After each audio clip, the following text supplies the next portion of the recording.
സൂചി കൂട്ടാനുള്ള സ്ഥലം അള്ളാഹുവിന്റെ ആകാശത്തിലോ ഭൂമിയിലോ ഉണ്ടായിരുന്നില്ല. ഇത്രയും വലിയ വിവാദത്തുകാരനായിരുന്നു ഇബ്ലീസ്. ഈ ഇബ്ലീസ് കാഫറായി. എന്തുകൊണ്ട് കാഫറായി? മഹാനായ ആദം നബി അലൈഹി ഇസ്ലാമിനോട് പടച്ചവൻ കൽപ്പിച്ച് പിറക്കാൻ ഓരോ സാധനത്തിന്റെ പേരുകൾ മലക്കുകൾക്ക് പഠിപ്പിച്ചു കൊടുക്കാം. മഹാനായ ആദം നബി അലൈഹി ഇസ്ലാം അത് പഠിപ്പിച്ചു. അപ്പൊ എന്ത് ചെയ്ത്? ആദം നബി അലൈഹി ഇസ്ലാം മലക്കുകളുടെ ഉസ്താദ്. ഈ ഉസ്താദിനെ ബഹുമാനിക്കേണ്ടതുണ്ടെന്ന് ലോകത്തെ പഠിപ്പിക്കാനായി അള്ളാഹു എന്ത് ചെയ്ത്? അള്ളാഹുവിന്റെ മുഖറബീങ്ങളായ മലക്കുകളോട് ആദം നബി അലൈഹി ഇസ്ലാമിന് സുജൂദ് ചെയ്യാൻ വേണ്ടി പഠിച്ചവങ്ങൾ. ഈ കൽപ്പിക്കപ്പെട്ടവരിൽ ഇബ്ലീസും ഉണ്ടായിരുന്ന എല്ലാ മലക്കുകളും സുജൂദ്. ബഹുമാനപ്പെട്ട ജിബ്രീൽ ഉൾപ്പെടെയുള്ള എല്ലാ മലക്കുകളും അള്ളാഹു ആദം നബി അലൈഹി ഇസ്ലാമിന്റെ മുന്നിൽ സുജൂദായി. ഇബ്ലീസ് സുജൂദ് ചെയ്ത് അള്ളാഹ് ചോദിച്ച് എന്താണ് ഈ സുജൂദ് ചെയ്യാൻ? ഇബ്ലീസ് ധൈര്യത്തോട് ഇവിടെ പറഞ്ഞു, അന ഖൈറുൻ മിൻഹു, പടച്ചവനെ ഞാൻ ആദമിനെക്കാണ് ഖൈറാൻ, ഉസ്താദിനെക്കാണ് വലിയ ആളാണ് ഞാനെന്ന് ഇബ്ലീസ് പറഞ്ഞു. അള്ള പറഞ്ഞു, ഫഖ്റുജ് മിൻഹാ ഫഇന്നക റജീം, പുറത്തു പോ, നീ ശപിക്കപ്പെട്ടവനാണ് എന്നും പറഞ്ഞുകൊണ്ട് ഇബ്ലീസിനെ അല്ലാഹു തആല പുറത്താക്കി. കാരണം എന്താ? പഠിപ്പിച്ച പുസ്തകം നിന്ദിക്കി എന്നുള്ള കാരണം. ഈ നിലയ്ക്ക് ബഹുമാനിക്കേണ്ടവരെ ബഹുമാനിക്കാത്തവരെല്ലാം കാഫറായി ചരിത്ര. ഇസ്ലാമിൽ ബൽആം കാഫറായി. എന്താ? മൂസ നബി അലൈഹി ഇസ്ലാമിന്റെ എതിൽ പറഞ്ഞു. ഇബ്ലീസൊക്കെ കാഫറായി. അള്ളാഹുവിന്റെ ഔലിയാക്കന്മാരിൽപ്പെട്ട ഒരു വലിയ നിന്ദിച്ചു. ഈ നിലയ്ക്ക് വലിയ വലിയ ആളുകളെല്ലാം കാഫറാവാനുണ്ടായ കാരണം ബഹുമാനിക്കേണ്ടതിനെ ബഹുമാനിക്കാതിരിക്കലാണ്. ഈ കൂട്ടർ എന്ത് ചെയ്യുന്ന? ബഹുമാനപ്പെട്ട കന്യത്തുസ്താദ് ഏറ്റവും വലിയ മഹാൻ, ഒരു കറാഹത്ത് പോലും പ്രവർത്തിക്കാത്ത ആ മഹാനെ തെറി പറഞ്ഞ് ചീത്ത പറഞ്ഞ് ബഹുമാനപ്പെട്ട ശംസുലമാന്ന് പറഞ്ഞ ആരാധികളിന്റെ ബഹറാണ്. ഇവർക്ക് സുന്നത്തി ജമാഅത്തിന്റെ ആശയങ്ങൾ പഠിപ്പിച്ചു കൊടുത്തതും വാദപ്രതിവാദം ചെയ്യാനും വലിയ ആളുകളാവാൻ ഇവരെ പഠിപ്പിച്ചതാരാ? ബഹുമാനപ്പെട്ട ശംസുലമ. ഇവർ രണ്ടുപേരും പഴിച്ചിരിക്കണേ എന്ന് പറഞ്ഞുകൊണ്ട് അവരെ എതിരായിട്ട് സംഘടന ഉണ്ടാക്കി അതിലേക്ക് ജനങ്ങളെ വിളിച്ചുകൊണ്ട് കൂട്ടിക്കൊണ്ട് ഇവര് രാജ്യം മുഴുവനും ഫിത്തിനാക്കാൻ പോവാ. നിങ്ങൾ ആലോചിച്ച് നോക്കണം അവർ ചെയ്യുന്ന പണി. ഒരു മഹലിൽ ഒരു പള്ളി, അതിന്റെ തൊട്ടടുത്തൊരു പള്ളി, അവർക്കൊരു പള്ളി കയറ്റാൻ കഴിയുന്നെങ്കിൽ എല്ലാ പള്ളി എന്താ കൈകയറുന്നിട്ട് അവർ കൈവശപ്പെട്ട് അവർ ചെയ്യുന്ന പണി ഇങ്ങനല്ലേ? എല്ലാ നാടും ഫസാദയിൽ ഒരു മദ്രസ ഉണ്ടെങ്കിൽ അതിന്റെ എരുത്ത് മറ്റൊരു മദ്രസ. എന്നിട്ട് അവർക്ക് സ്വന്തം ഒരു മലക്ക് മദ്രസ കയറ്റാൻ കഴിയാത്തോട്ടം ചെയ്യാം. പഴയ കാലത്ത് സമസ്തന്റെ ആളുകൾ ഉണ്ടാക്കിയതായ മദ്രസ ബലം പ്രയോഗിച്ച് കയ്യേറും. അതെങ്കിൽ ഉള്ള മദ്രസ രണ്ടായി വായിച്ച് പകുതി അവർക്കും പകുതി സമസ്ത. ഇതൊക്കെ നല്ല കാര്യങ്ങൾ ആലോചിച്ചു. ബുദ്ധിയുള്ളവർ ചിന്തിക്കും ഇതൊക്കെ നല്ല പണിയാണ്. ഉസ്താദന്മാരെ എതിർക്കാൻ നല്ല കാര്യമാണോ? ഉസ്താദന്മാരെ തെറി പറയാൻ നല്ല കാര്യമാണ്. ഉസ്താദന്മാരുടെ എതിരിൽ എന്താ കേസ് കൊടുക്കുക, ഇത് നല്ല കാര്യമാണ്. നാട്ടിൽ നടന്ന സമുദായം ഒറ്റക്കെട്ടായി ജീവിക്കുന്ന സമുദായം. അള്ള പറഞ്ഞു, ഇന്നമൽ മുഅ്മിനൂന യഖ്വത്തുൻ, മുഅ്മിനീങ്ങൾ മുഴുവനും സഹോദരന്മാരാണ്.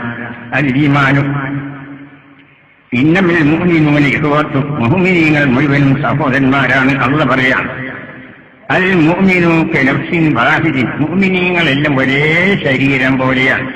നമ്മൾ എല്ലാവരും 17 പ്രാവശ്യം അള്ളാഹുവിന്റെ മുന്നിൽ കൈകെട്ടിക്കൊണ്ട് പറയുന്നവരാണ്, ഇയ്യാക നഅ്ബുദു വ ഇയ്യാക നസ്തഈൻ ഇഹ്ദിനസ് സിറാത്തൽ മുസ്തഖീം. പടച്ചവനെ, നിനക്ക് മാത്രം ഞങ്ങൾ ആരാധിക്കുന്നു, നിന്നോട് മാത്രം ഞങ്ങൾ സഹായത്തിന് തേടുന്നു. ആയതുകൊണ്ട് ഇഹ്ദിനസ് സിറാത്തൽ മുസ്തഖീം, മുസ്തഖീമായ വഴിയിലേക്ക് പടച്ചവനെ ഞങ്ങളെ ഹിദായത്താക്കണമെന്ന് 17 പ്രാവശ്യം നമ്മൾ എല്ലാവരും കൈകെട്ടി പടച്ചവനോട് സങ്കടപ്പെട്ടുകൊണ്ട് പറയാം. ഈ ഞങ്ങൾ എന്ന് പറഞ്ഞാൽ ആരെങ്കിലും ചിന്തിക്കും, ഞാൻ എന്നല്ല പറഞ്ഞ പഠിച്ചവനെ, നിനക്ക് ഞാൻ ആരാധിക്കുന്നു, നിന്നോട് ഞാൻ സഹായത്തിനുണ്ട്, എന്നെ നീ മുസ്തഖീമായ വഴിയിലേക്ക് ഹിദായത്താക്കണം എന്നല്ല പറഞ്ഞ ഞങ്ങൾ എന്താ? ലോകത്തുള്ള മുഅ്മിനീങ്ങളാണ്. അപ്പൊ ഒരു മനുഷ്യൻ ദുആ ചെയ്യുമ്പോൾ അയാൾ എന്ത് ചെയ്യാൻ പാടില്ല? അയാളുടെ സ്വന്തം നഫ്സിന് മാത്രം ദുആ ചെയ്താൽ പോരാ, മറ്റുള്ള മുഅ്മിനീങ്ങൾക്ക് എല്ലാവർക്കും ദുആ ചെയ്യണമെന്ന റഹ്മാനായ റബ്ബ് നമ്മളെ പഠിപ്പിച്ചു.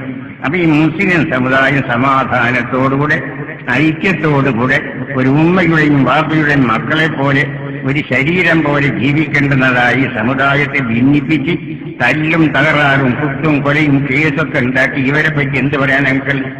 ഇവര് നല്ലവരായിട്ട് കണക്കാക്കാൻ കഴിയോ? ഉസ്താദന്മാരെ തെറി പറഞ്ഞവരെ പോയി കേസ് കൊടുത്ത് നല്ലവരാണെന്ന് നിങ്ങൾ പറയാൻ കഴിയോ? നാട്ടിൽ കുഴപ്പമുണ്ടാക്കി മതസ്ഥാപനങ്ങൾ ഭിന്നിപ്പിക്കുകയും കുത്തും കൊലയും തല്ലും തകരാറും ഉണ്ടാക്കുന്ന ഇവർ നല്ലവരാണെന്ന് അംഗീകരിക്കാൻ കഴിയും. ആയതുകൊണ്ട് എന്റെ ബഹുമാനപ്പെട്ട സഹോദരന്മാരോട് എനിക്ക് പറയാനുള്ളത്, നിങ്ങൾ എല്ലാവരും സമസ്തന്റെ പിന്നിൽ അണിനിരക്കുന്നത് മഹത്തായ സംഘടനയാണ്. അള്ളാഹു പറഞ്ഞു, യാ അയ്യുഹല്ലദീന ആമനൂ തഖുല്ലാഹ വകൂനൂ മഅൽ സാദിഖീൻ. മുഅ്മിനീങ്ങളെ, നിങ്ങൾ അള്ളാഹുവിലേക്ക് തഖ്വ ചെയ്യണം, നിങ്ങൾ സാദിഖീങ്ങളോട് കൂടെയാണ്. സമസ്തന്റെ ആലിമീങ്ങൾ മുഴുവനും പൊള്ളന്മാരോ കള്ളന്മാരോ വഞ്ചകന്മാരോ ആരും തന്നെ ഇല്ല എതിരെ. സമസ്തയിൽ എല്ലാവരും പരിശുദ്ധവാന്മാരാണ്. ഒരു സമസ്തന്റെ മുശാവറ മെമ്പർമാരിൽപ്പെട്ട ഒരാളെ പറ്റി നിങ്ങൾക്കൊരു ഒരു കുറ്റം പറയാൻ ഒരാൾക്കും കഴിയില്ല. അങ്ങനത്തെ നല്ല നല്ല മഹാന്മാരാണ് സമസ്തന്റെ ആലിമീങ്ങൾ. അവർ സാദിഖീങ്ങളാണ്. അള്ളെന്താ പറയും, നിങ്ങൾ അള്ളാഹുവിലേക്ക് തഖ്വ ചെയ്യുകയും സാദിഖീങ്ങളോട് കൂടെയും ആവണം. അപ്പൊ നല്ലവരോടുള്ള സ്നേഹബന്ധം ഉണ്ടായി നല്ലവരായിരിക്കുന്ന ആൾക്കാരെ പിൻപറ്റുക. അവരുടെ ആശയത്തിനെ പ്രചരിപ്പിക്കാൻ വേണ്ടി നിങ്ങൾ എല്ലാവരും തയ്യാറായാൽ ദുനിയാവിലും ആഖിറത്തും രക്ഷയുണ്ടാകുമെന്ന് എന്റെ ബഹുമാനപ്പെട്ട സഹോദരന്മാരെ ഞാൻ അറിയിക്കുകയാണ്. അപ്പോൾ ഈ നാട്ടിൽ കുഴപ്പമുണ്ടാകുന്ന പിറ്റുണ്ടാക്കുന്ന മതസ്ഥാപനങ്ങൾ നമുക്ക് ബാധിച്ച സമുദായത്തിന്റെ ഭിന്നിപ്പുണ്ടാക്കിയ ഉസ്താദന്മാരെ എതിർത്ത അത്തരം ആളുകളുടെ ഒപ്പം കൂടിയാൽ ചാരിയ നാറുന്ന കേട്ടില്ലേ, ഇവരുടെ ഒപ്പം കൂടിയ കയ്യിലുണ്ടാവില്ല മക്കളെ, ചെറുതേ ഉണ്ടാവുള്ളൂ. അവരെവിടെ എത്തുന്ന അവിടെ തന്നെ കൂടെ കൂടിയവരുണ്ടാകും. അതുകൊണ്ട് നിങ്ങളുടെ ഈമാൻ സലാമത്താവണം, നല്ലവരാവണമെന്ന് കൂടിയുണ്ടെങ്കിൽ എല്ലാവരും സമസ്തന്റെ പിന്നിൽ അണിനിരക്കുകയും സുന്നത്ത് ജമാഅത്തിന്റെ വിശ്വാസാചാരങ്ങൾ ജനങ്ങളിൽ പ്രചരിപ്പിക്കാൻ വേണ്ടി നിങ്ങൾ സഹായിക്കുകയും ചെയ്യണമെന്ന് എന്റെ ബഹുമാനപ്പെട്ട സഹോദരന്മാരോട് ഞാൻ അഭ്യർത്ഥിക്കുകയാണ്. റഹ്മാനും റഹീമുമായ റബ്ബ് നമ്മുടെ ഒരുമിച്ചുകൂടലും പിരിയലുമെല്ലാം അവന്റെ പൊരുത്തത്തിലാക്കി തീർക്കട്ടെ. ഈ മഹത്തായ സദസ്സിൽ നമ്മൾ ഒരുമിച്ച് കൂട്ടിയതുപോലെ അവന്റെ നിഅമത്തിന്റെ വീടായ സുഖലോക സ്വർഗത്തിലുമുള്ള ആൾക്കാരെ നമ്മൾ ഒരുമിച്ച് കൂട്ടി തരട്ടെ. റഹ്മാനായ റബ്ബ് അവന്റെ മഹത്തായ പദവി കൊണ്ട് അവന് നമ്മളെല്ലാവരെയും അല്ലാഹു അവന്റെ ദീനിന്റെ ഖാദിമകളിൽ പെടുത്തി തരട്ടെ. നമ്മുടെ എല്ലാ വക വിഷമങ്ങളും കഷ്ടപ്പാടുകളും അല്ലാഹു തആല തീർത്തു തരട്ടെ. ഐശ്വര്യത്തെയും നിഅമത്തിനെയും ബർക്കത്തിനെയും അല്ലാഹു തആല തിരിച്ചു തരട്ടെ. മരിക്കുന്ന സമയം പരിപൂർണ്ണ ഈമാനോടുകൂടെ ലാ ഇലാഹ ഇല്ലല്ലാഹ് എന്ന തൗഹീദിന്റെ കലിമത്ത് ഉച്ചത്തിൽ ചൊല്ലിക്കൊണ്ട് മരിക്കാനുള്ള മഹാഭാഗ്യം റഹ്മാനായ റബ്ബ് നമ്മൾക്ക് എല്ലാവർക്കും പ്രദാനം ചെയ്യട്ടെ എന്ന് ദുആ ചെയ്തുകൊണ്ട് ഞാൻ എന്റെ വാക്കുകൾ അവസാനിപ്പിക്കുകയാണ്. അൽഹംദുലില്ലാഹി റബ്ബിൽ ആലമീൻ. അസ്സലാമു അലൈക്കും വറഹ്മത്തുള്ളാഹി വബറകാതുഹു.